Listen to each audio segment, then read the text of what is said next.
પ્રમુખ પદ માટે ટ્રમ્પનો માર્ગ મોકળો બન્યો. ફેસબુકે ટ્રમ્પ પરના પ્રતિબંધો ઉઠાવ્યા, બાઇડેન સમકક્ષ મૂક્યા.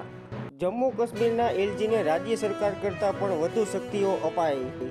બિયારણમાં ખેડૂતોને મળવાપાત્ર સહાય કંપનીઓ અને અધિકારીઓના ખિસ્સામાં. સંજોગો ફરી પલટાયા, હવે આજથી સૌરાષ્ટ્રમાં ભારે વરસાદની ચેતવણી. કર્ણાટકમાં કોંગ્રેસના પૂર્વ મંત્રીની ઈડી દ્વારા ધરપકડ, 6 દિવસની કસ્ટડી મંજૂર. મોદી સરકાર મારા મોબાઈલની જાસૂસી કરાવી રહી છે: વેણુગોપાલ. એપલે મને સ્પાયવેરની ચેતવણી આપી: કોંગ્રેસ નેતા.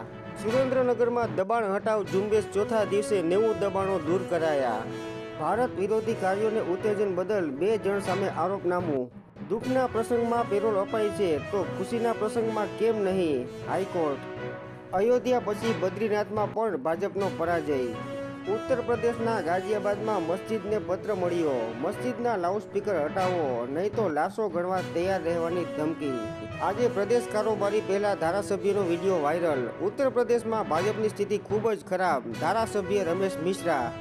263 કરોડના ઇન્કમટેક્સ ફ્રોડ કેસમાં ઈડીએ ₹14 કરોડની સંપત્તિ જપ્ત કરી. નાસાના વિજ્ઞાનીઓએ પૃથ્વી અને ચંદ્રના સમયના ફરકની ગણતરી કરી. દેશમાં છેલ્લા 3-4 વર્ષમાં 8 કરોડ નવી નોકરીઓનું સર્જન થયું: પીએમ મોદી. ઉત્તર નાઇજીરિયામાં શાળાનું મકાન ધરાશાયી, 22 વિદ્યાર્થીઓના મોત. ઇટાલીની પોલીસે 33 ખેત મજૂર ભારતીયોને ગુલામીમાંથી મુક્ત કરાવ્યા. પાનીપતમાં દિલ્હી, હરિયાણા પોલીસનું સંયુક્ત ઓપરેશન. બર્ગર કિંગ હત્યાકાંડના આરોપીઓ સહિત 3 ગેંગસ્ટરનું એન્કાઉન્ટર. એસઆઈટી અને સત્યશોધક કમિટીના રિપોર્ટ પછી પણ અગ્નિકાંડમાં કાર્યવાહી નહીં.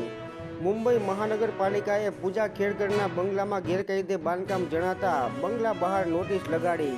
રાજકોટથી ઇન્ટરનેશનલ ફ્લાઇટ 24 ઓક્ટોબર પછી શરૂ કરાશે. મુંબઈ નજીક પાલઘર ખાતે પણ એરપોર્ટ બનાવવાની જાહેરાત.